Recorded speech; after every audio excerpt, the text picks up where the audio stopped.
Marketing Dividends, presented by the Australian Association of National Advertisers, inspiring responsible, innovative and respected marketing. Hi, I'm James Hier. Welcome to a brand new series of Marketing Dividends, where we get a rare look inside the marketing functions of some of the largest brands in Australia.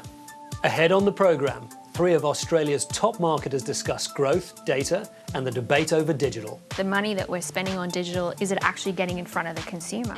On our panel, the Marketing Director of Kellogg's for Australia and New Zealand, Tamara Howe.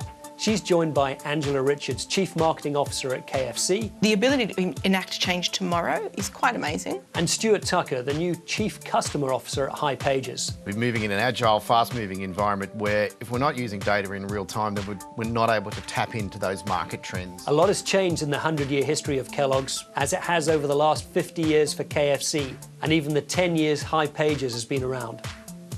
Perhaps one of the biggest challenges that marketers are facing is this focus on short-term growth, potentially at the expense of longer-term brand building.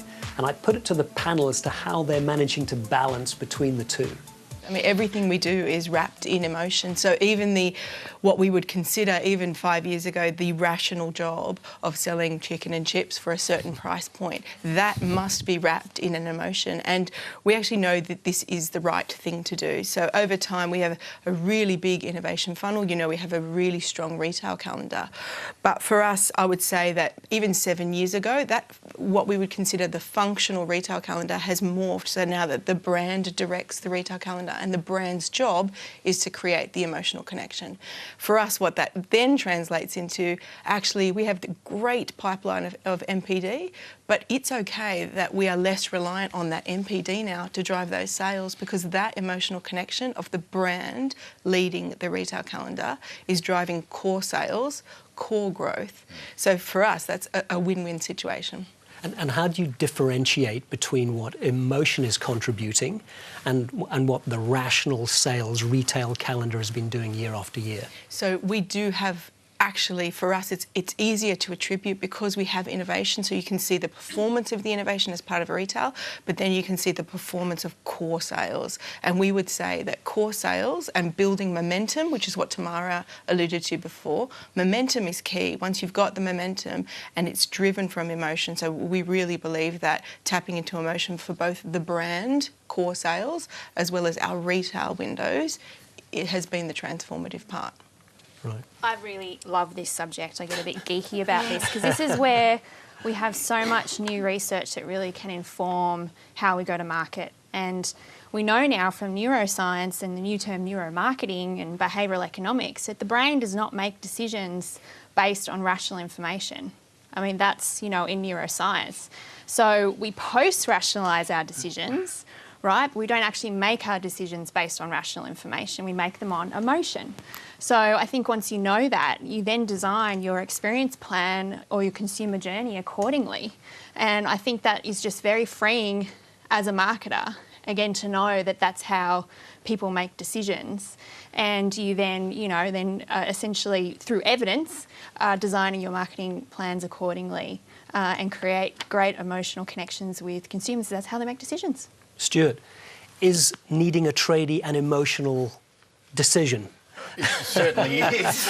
I mean, I think we get consumers at probably maybe their most emotional when they've got a job to be done. Sometimes it's an emergency, a blocked pipe, or just the stress of doing a renovation. But, I guess for us, this tension between brand building and performance activity is very much alive.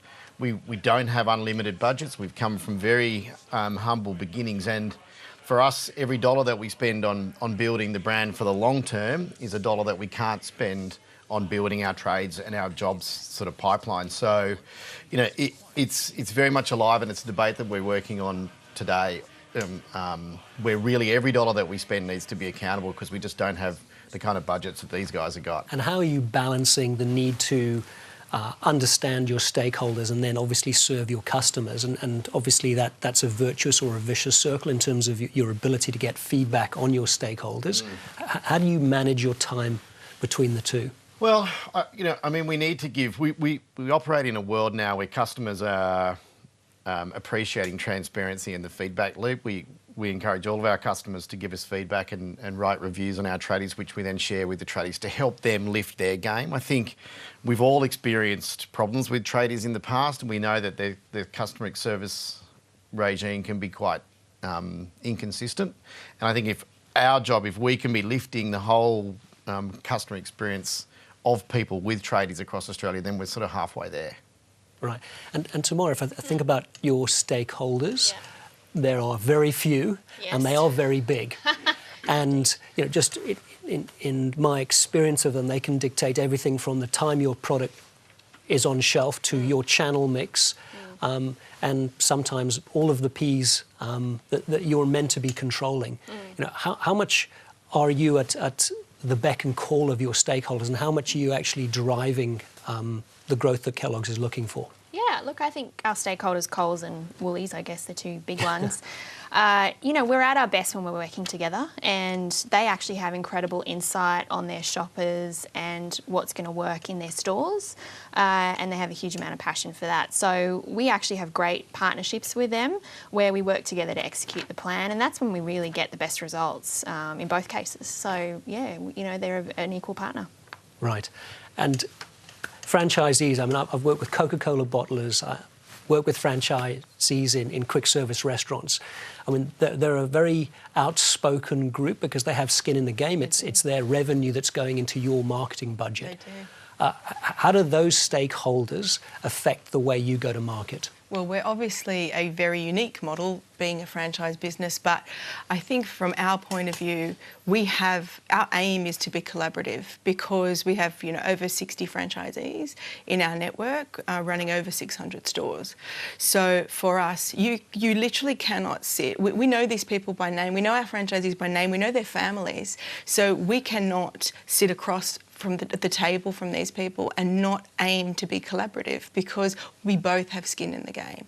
And I think the franchise relationship hits home for me as the ultimate of a sales today, brand forever decision because we have second and third generation franchisees sitting across the table. So we need to make good decisions today, but I need to make some really good decisions for the brand for tomorrow. So they help us do that, but we're beholden to do that. And it feels like you're blurring the lines there, knowing their families. Yeah. I mean, how does that? Would you think of them as stakeholders? Yes, they are absolutely. They're our key stakeholders in terms of running our business. We have a collaborative board of equal representation of KFC and franchisees, and we run things collaboratively. They do have a say in how we bring our brand to market because ultimately those 34,000 people that work in all those restaurants are part of that experience. We need everyone to be engaged. And I was noticing Tamara calling the retailers partners. Yeah. It's a strong word, given it can be quite a tempestuous relationship.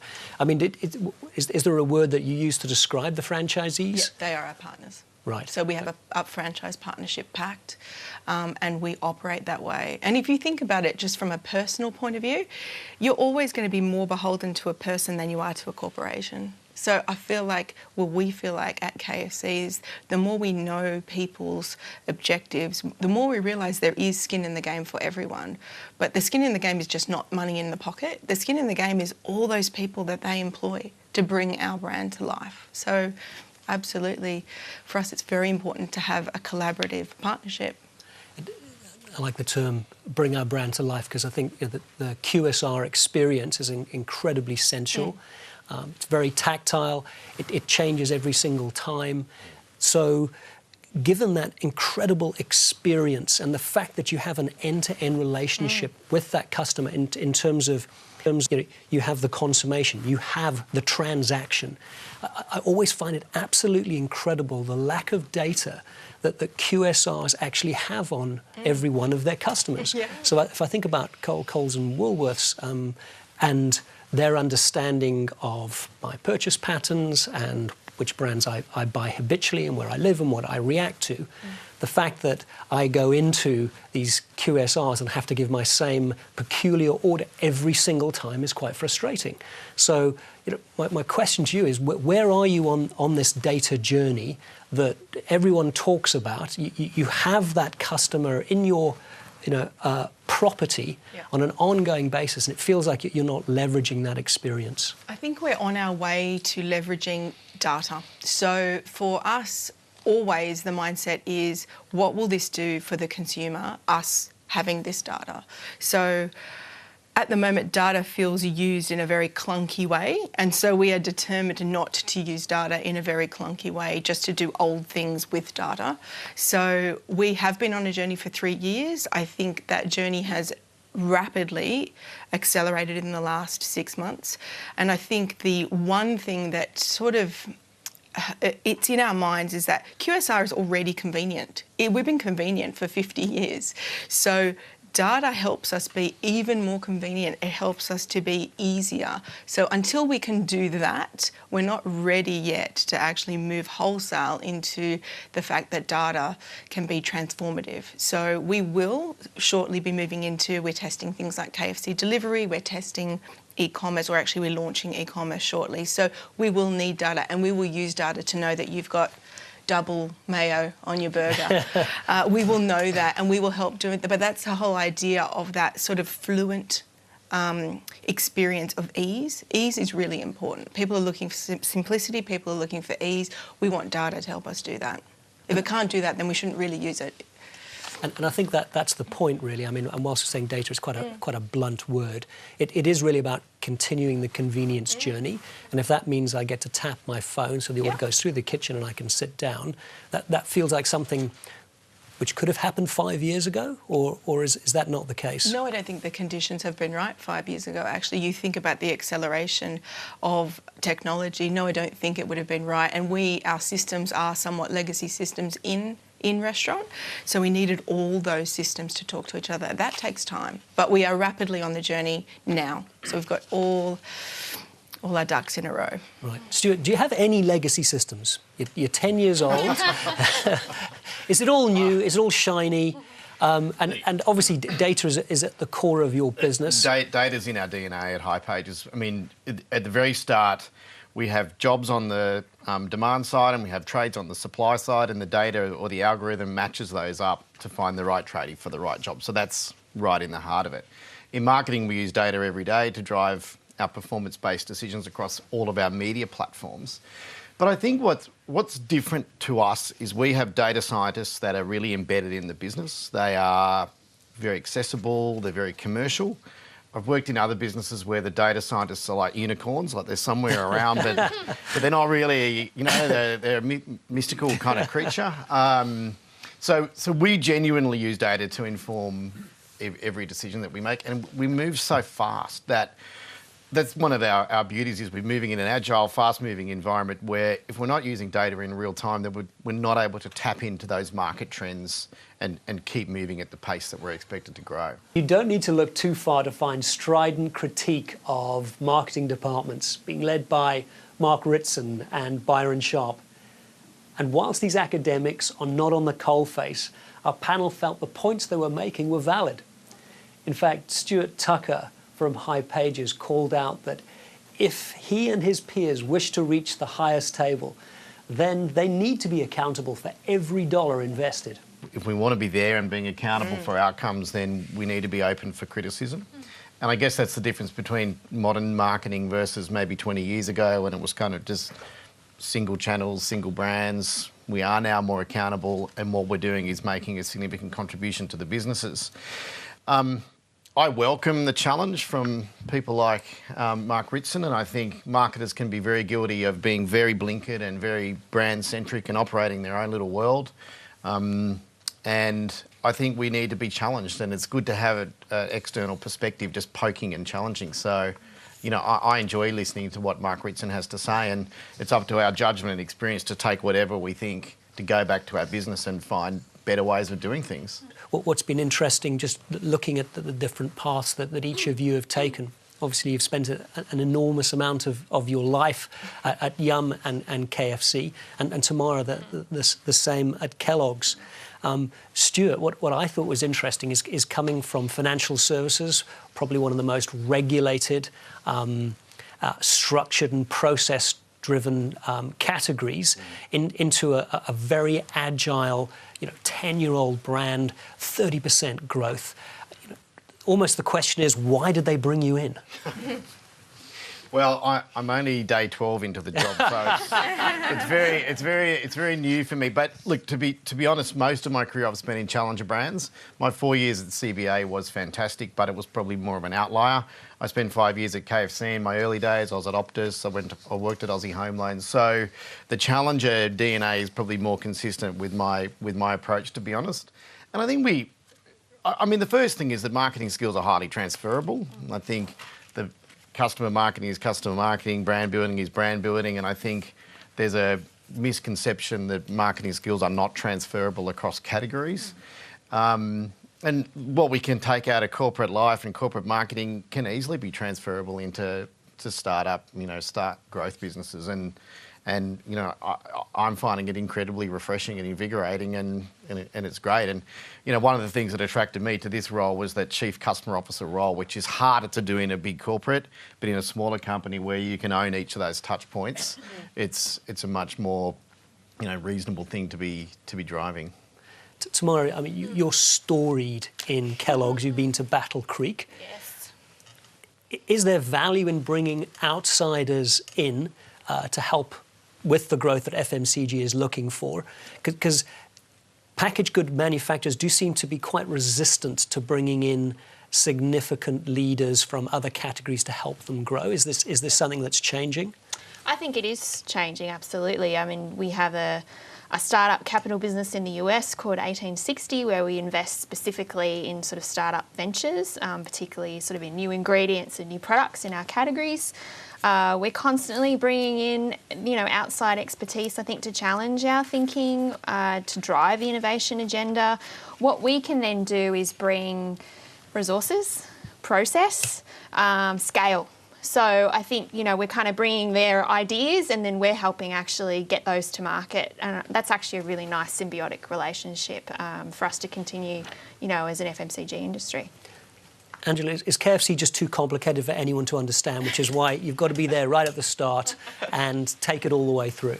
I think the fact is that QSR is not for everyone. I think the pace at which we work and how much you need to understand the brand to make quick decisions. That is ultimately the challenge for a lot of marketers is, can you make a quick decision based on your understanding of the brand? Because the brand should lead the decision, and that's really difficult because people who are used to data or sets of information honestly can't make those decisions that quickly. But when you think about the culture and the way that QSR is run, it's a little bit like a startup within a big company. So we have a big test and learn and fail cycle. We're allowed to do test, learn, fail, test, learn, fail. That's very energising for people, but you need to be able to keep up with the pace. But for us, it gives us, a few of the fundamentals, like in QSR, things like autonomy. The ability to enact change tomorrow is quite amazing.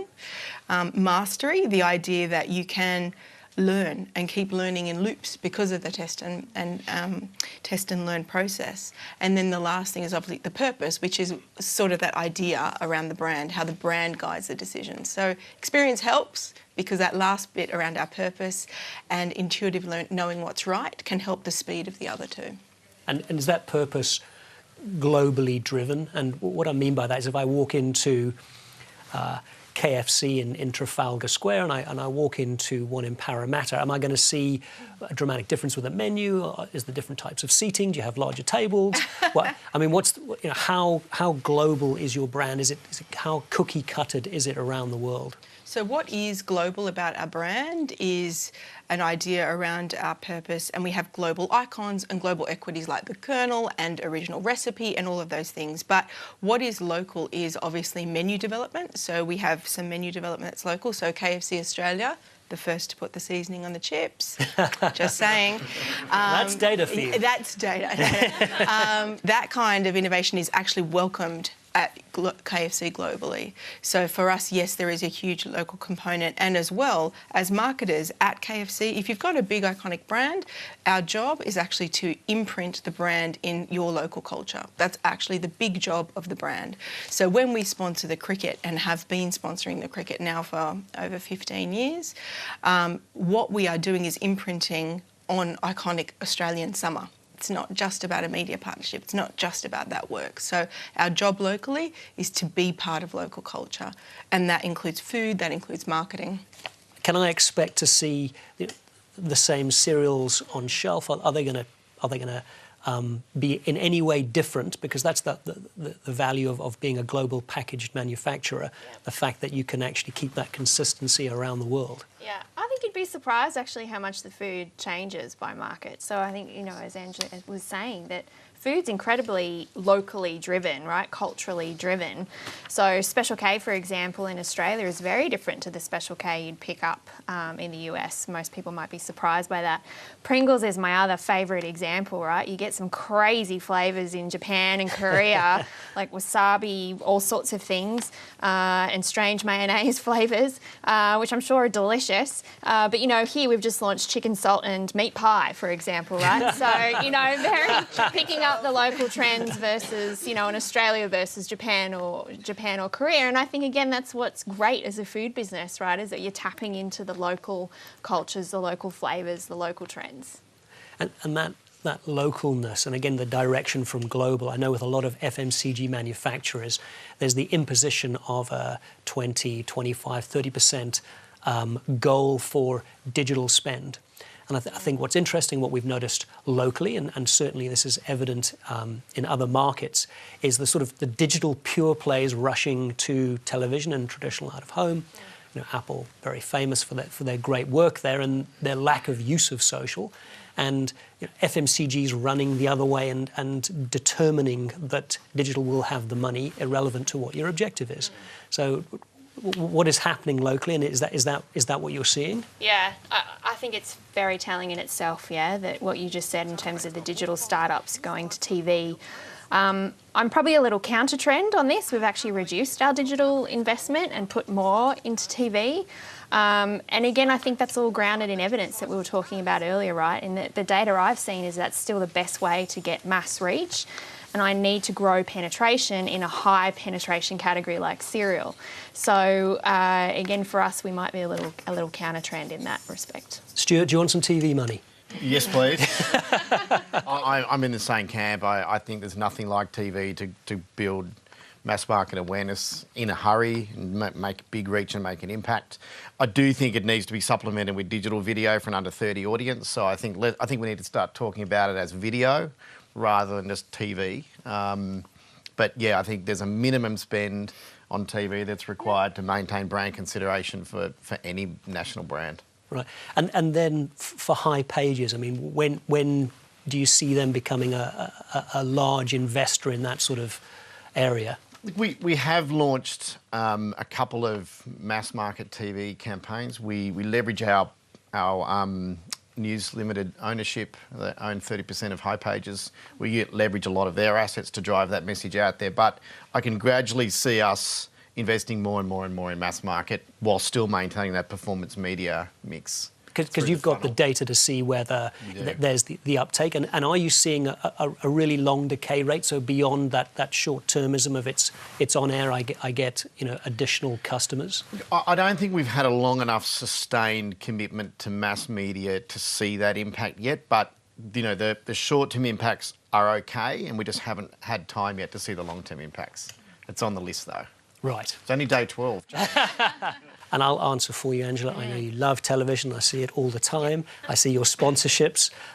Is there anything else, though? I mean, what do you think about digital's relationship with your obviously significant investment into TV? Well, I think, actually, Stuart's exactly right. So we think about the screens. So whether it's TV or digital video, it's about screen reach when we talk about that way. So for us, TV is fundamental to screen reach. It's fundamental to eyeballs.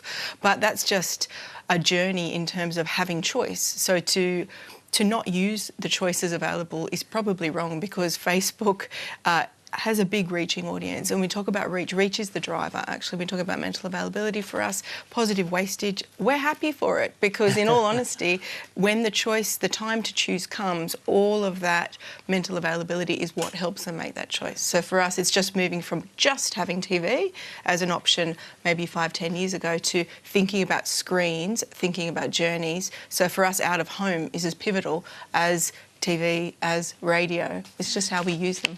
Right. The other thing that I think is still a big question in our industry, right, is the money that we're spending on digital, is it actually getting in front of the consumer? And I think that's the piece we're still grappling with. So as stewards of our company's money, until we have confidence around that money is actually, getting in front of the consumer, in terms of all the clipping of the ticket along the way and in terms of, the very low reach of some of these mediums through programmatic and all that fun stuff, I just don't have confidence that that's a good way to invest the money. And that's marketing dividends. Next month, we're off to Brisbane, where we'll meet the custodians of some of the Sunshine State's biggest brands. See you then. Marketing Dividends, presented by the Australian Association of National Advertisers, inspiring responsible, innovative and respected marketing.